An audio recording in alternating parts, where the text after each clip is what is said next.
Hello guys, welcome to I hope आप सभी का प्रिपरेशन बहुत ही बढ़िया चल रहा है। जैसा आप लोगों को पता ही है कि आरआरबी क्लर्क का मेंस एंड आरआरबी पीओ का मेंस दोनों ही मेंस खत्म हो चुका है। अभी हम लोगों के लिए अपकमिंग एग्जाम कौन सा है? IBPS PO and SBI PO है कि नहीं? जो हम लोग का अभी अपकमिंग एग्जाम है वो है 23 सितंबर को आईबीपीएस पीओ का प्री का एग्जाम है कि नहीं है। तो आज इसी के बारे में कुछ इंपॉर्टेंट चीजें हम लोग डिस्कस करेंगे जो एग्जाम पॉइंट ऑफ व्यू से बहुत ही ज्यादा इंपॉर्टेंट है।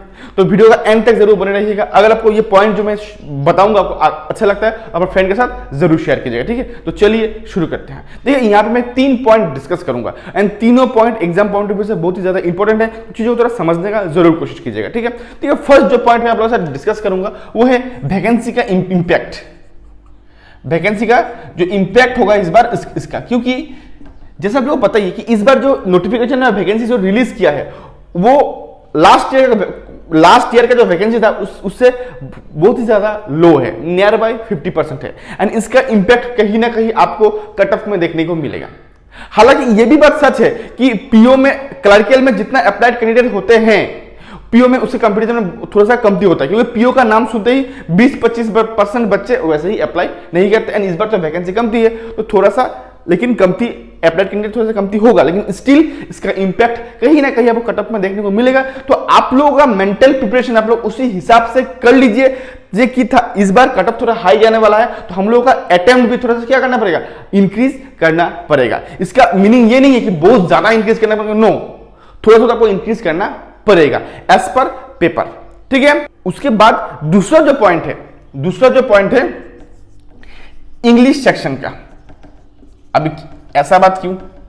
अभी देखिए, अगर आप लास्ट 2 से 3 सालों में अगर पेपर का बात आप देखें, कोई भी पीपीओ का पेपर हो, आईबीपीएस पीओ या एसबीआई पीओ, दोनों में ही इंग्लिश जो सेक्शन है एक इंपॉर्टेंट रोल प्ले करता है। वैसा क्यों? बिकॉज क्वांट एंड रीजनिंग जो होता है पेपर थोड़ा सा मॉडरेट देखने को मिलता है। अगर लास्ट ईयर का ही बात करूं, क्वांट का जितना भी शिफ्ट का एग्जाम हुआ था सारा शिफ्ट मिला के ओवरऑल अगर गुड रिटर्न का बात करूं नियर बाय 16 to 17 प्लस अगर कोई भी बच्चे ने 100% एक्यूरेसी मेंटेन करके अगर अटेम्प्ट किया था वो अच्छा अटेम्प्ट था। लेकिन उसी में इंग्लिश सेक्शन का अगर गुड रिटर्न का बात करूं 20 प्लस था, जहां बच्चे 20 प्लस अटेम्प्ट कर सकते थे। लेकिन इंग्लिश में प्रॉब्लम क्या होता है कि इंग्लिश में बच्चे का एक्यूरेसी अच्छा नहीं होता है। बच्चे 20 प्लस अटेम्प्ट करने के बावजूद भी 15 या 16 ही मिलता है, ठीक है? एंड और अगर इंटरेस्टिंग फैक्ट अगर बात करूं, क्वांट का कुछ शिफ्ट का पेपर इतना ही टफ था कि बच्चे का अटेम्प्ट 12 या 13 ही हो पा रहा था, ठीक है?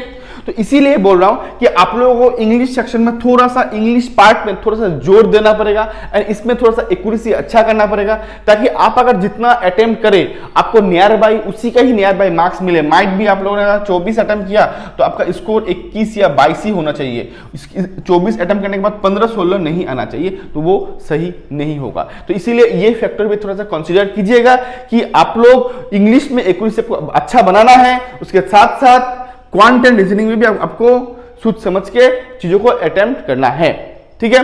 एंड तीसरा जो पॉइंट है वो बहुत ही ज्यादा इंपॉर्टेंट है, वो है एक्यूरेसी। एक आप लोग को ट्राई करना पड़ेगा कि 95 to 100% का एक्यूरेसी मेंटेन किया जाए। ऐसा क्यों? क्योंकि लास्ट ईयर का अगर मैं कट ऑफ का बात बोलूं तो लास्ट ईयर का जो कट ऑफ था मैक्सिमम कट ऑफ 49.75 था, ठीक है? अगर मैं गुड रिटर्न का बात बोलूं तो गुड रिटर्न जो था वो आपका 55 to 60 मैक्स टू मैक्स था, 55 to 60 मैक्स टू मैक्स था। लेकिन कुछ शिफ्ट का गुड रिटर्न 50 to 55 भी था, जहां पे quant and reasoning specially quant का अटेम्प्ट बच्चों का बहुत ही ज्यादा कमती था, ठीक है? इन दैट सिनेरियो आपका एक्यूरेसी बहुत ज्यादा मैटर करेगा, ठीक है? देखिए, अगर आपका मान लीजिए कोई भी आप मॉक दे रहे हो, आपका अटेम्प्ट ज्यादा हो रहा है लेकिन आपका मार्क्स कम दिया रहा है, तो वो थोड़ा सा आपको ध्यान देना पड़ेगा, ठीक है? क्योंकि एसबीआई पीओ दीजिए या आईबीपीएस पीओ दीजिए, ये एक्यूरेसी जो है वो बहुत ही ज्यादा इंपॉर्टेंट है।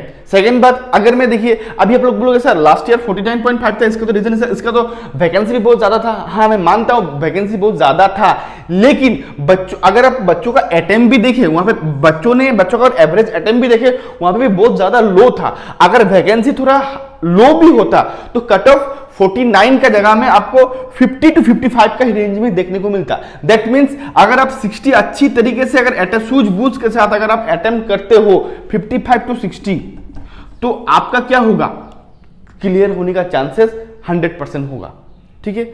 मैं यही बोल रहा हूं कि कोई भी अगर आप आईबीपीएस पीओ का एग्जाम दे रहे हो या एसबीआई पीओ का एग्जाम दे रहे हो, कोई भी अगर इन दोनों में से कोई भी एग्जाम आप दे रहे हो, तो आपको ये चीजें ध्यान देना है कि इंग्लिश सेक्शन में आपको अच्छा स्कोर लाना है, फर्स्ट थिंग, क्योंकि इंग्लिश सेक्शन डुएबल आ रहा है। Second thing, quant and reasoning को थोड़ा सा स्मार्टली टैकल करना है, क्योंकि वो चीज, ये दोनों सेक्शन फंसा रहा है बच्चे को।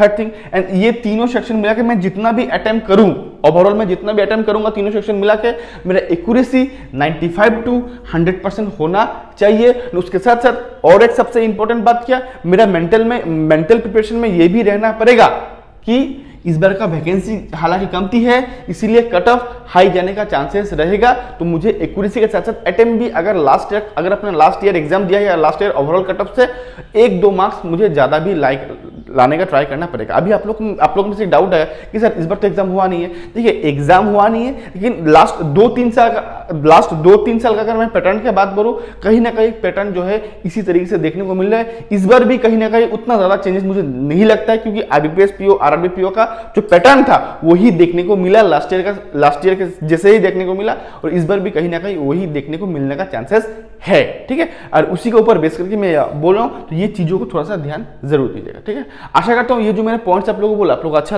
अच्छा लगा तो अपना फ्रेंड के साथ जरूर शेयर कीजिएगा। ठीक है, तो अभी के लिए बस इतना ही। Till then, goodbye, thank you.